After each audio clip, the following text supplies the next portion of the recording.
100 days, 100 marks. Welcome back to the Career Launcher LST channel. So, the first thing that generally comes in everybody's mind is यार ये cat के exam में एक particular section आता है which is QT. अब मैंने पहले भी बोला हुआ है मेरे लिए QT नहीं है, ये बहुत ही क्यूटी सेक्शन है. Why? Because generally ये सेक्शन में आपको 5 से 7 मार्क बहुत आराम से मिल सकते हैं अगर आपने क्लास 6-7 का बेसिक मैथमेटिक्स किया है. Do I know ratios? Do I know percentages? Do I know averages? Do I have basic concepts of calculation?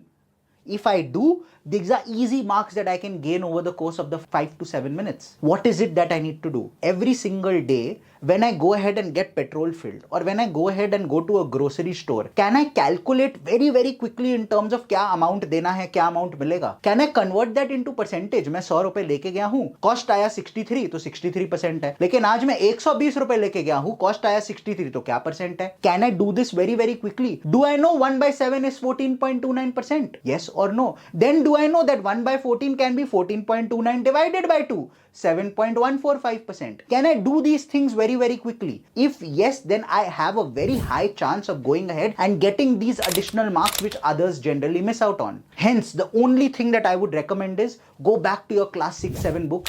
Go back and revise basics of percentages. Go back and have a look at ratios. Go back and have a look at averages. Go ahead and have a look at simple data representation, bar chart, line chart, pie graph. And then एक लंबे से paragraph में multiple चीजें लिखी है पर actually उसका crux एकदम सिंपल सा लल्लू सा अगर होता है उसको छोड़ना नहीं चाहिए. वो 5-7 मार्क पॉकेट में लेके आगे बढ़ना चाहिए because that might be the difference between going to a lower NLU and going to one of the top 3 or not going to an NLU and going to one NLU. All the very best.